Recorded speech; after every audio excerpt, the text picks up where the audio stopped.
So sir, ఇప్పుడున్న పరిస్థితులు మీరు ఎక్స్ప్లెయిన్ చేస్తున్నారు, చెప్తున్నారు, బాగుంది. కానీ అంటే మీరు ఎన్నో ఏళ్లుగా ఆ వృత్తిలో ఉన్నారు, మాస్టర్గా పనిచేశారు హోటల్లో. ఇలా వయసు మీద పడడం వల్ల, లేతే నుంచుని పని చేయలేకపోతున్నారనో, ఇలా ఏదో ఒక కారణం మీద పని తక్కువైంది, పని తగ్గడం జరిగింది. అంటే ఎలాంటి ఇబ్బందులు, ఎందుకు కాదంటూ ఉండేవాళ్ళు, ఏం జరుగుతుంది? నేను పని చేసే దగ్గర సార్ ఎక్కువ పని చేయాలంటే కొంచెం స్ట్రెయిన్ అయిపోతున్నాను.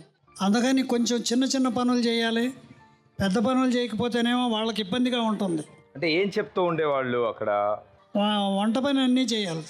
ఇదివరకు కూడా వాళ్ళకే చేసిన వాళ్ళకే చేశాను, చాలా కాలం వాళ్ళ దగ్గరే వెళ్ళారు, వాళ్ళ దగ్గరే చేశాను. ఓకే.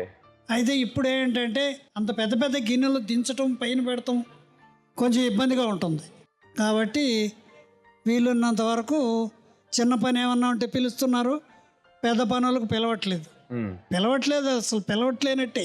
ఈ మధ్యకాలంలో నేను టీ అమ్ముకోవటం మొదలుపెట్టిన తర్వాత ఇక మనకు సంబంధాలు లేనట్టుగా అయిపోయినాయి. అందుకని అంటే ఈ షాపు లాంటిది అయితే కూర్చొని అమ్ముకోవచ్చు, ఇట్లా పెట్టుకుందామని ఆలోచన వచ్చి తర్వాత జీ తెలుగులతో ఇప్పుడు అది ఏదైతే టీ పెట్టి దాన్ని బయటికెళ్ళి షాపులమ్మడే నడుచుకుంటానే షాపులమ్మడే వెళ్ళుకుంటూ పోసుకుంటూ వెళ్ళాలి. తర్వాత సాయంకాలం వెళ్ళి మళ్ళీ డబ్బులు వసూలు చేసుకోవాలి. వాళ్ళ ఉద్దేశంలో ఒక టీయేగా అనుకుంటారు. వాళ్ళకు ఒక టీ, నాకు అర్ధపావు కూరగాయలు వస్తాయి. ఎవరైనా వచ్చారు సార్ ముందుకి సహాయం కానీ, చుట్టాలు కానీ, స్నేహితులు ఎవరైనా ఉన్నారా? చుట్టాలు ఉన్నారు కానీ వాళ్ళు మనకు సహాయం చేసే స్థితిలో లేరండి. వాళ్ళ పరిస్థితులు, వాళ్ళు కూడా రోజు కూలి.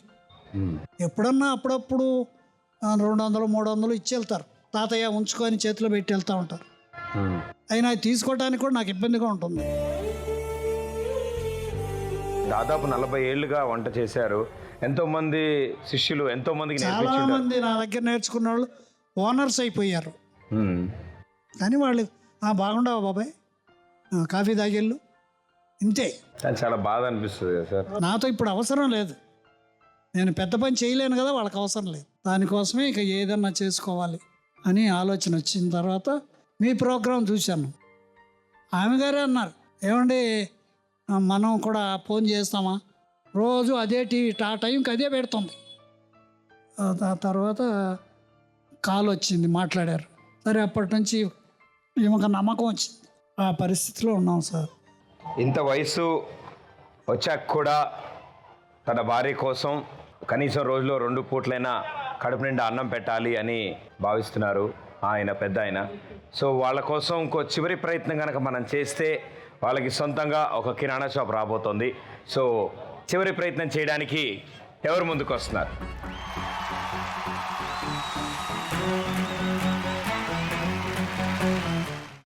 అమ్మా, అలాంటి వాళ్ళది నిజమైన ప్రేమ కాదు, అది వ్యామోహం. ఎగ్జాక్ట్లీ చిన్నత్త, నిజంగా ప్రేమించుకున్న వాళ్ళు అలా చేయరు. ఎంత మనసు విరిగిపోతే కన్న కూతుర్ని పట్టుకొని మా దృష్టిలో చచ్చిపోయా ఉంటుందా తల్లి? అది సరే అమ్మా, తన కూతురుతో తన మాట అనేటప్పుడు ఆమె మాటల్లో వ్యథ, కళ్ళల్లో బాధ గమనించావమ్మా? పెద్దబాబుకు బర్త్డే విషెస్ చెప్పు కూడా వెళ్ళాం కదా. ఊరికే ఎలా కాలిపోతుంది? మంట పెడితేనో పడితేనో తగలబడుతుంది.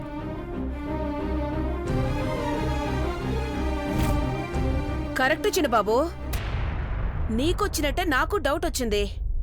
పార్వతే షర్టును తగలబెట్టిందనుకుంటా.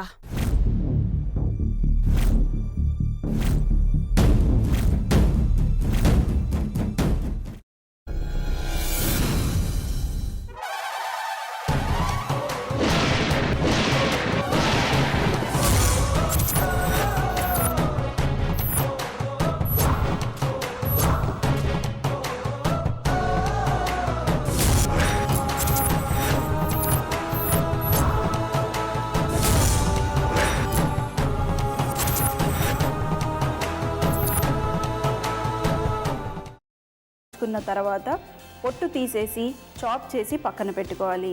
ఒక ప్యాన్లో కొద్దిగా నూనె వేడి చేసి అందులో ఆవాలు, మినప్పప్పు, శనగపప్పు, కరివేపాకు, సన్నగా తరిగి పెట్టుకున్న ఉల్లిపాయలు వేసుకుని 1 నిమిషం పాటు వేయించుకోవాలి. ఆ తర్వాత కాల్చి కట్ చేసి పెట్టుకున్న వంకాయని కూడా అందులో వేసుకుని బాగా మిక్స్ చేసి బౌల్లోకి ట్రాన్స్ఫర్ చేసుకుని అందులో తగినంత చిక్కటి పెరుగు లేదా పల్చటి పెరుగు వేసుకుని మిక్స్ చేసి అన్నంతో కానివ్వండి, చపాతీతో కానివ్వండి సర్వ్ చేసినా చాలా బాగుంటుంది.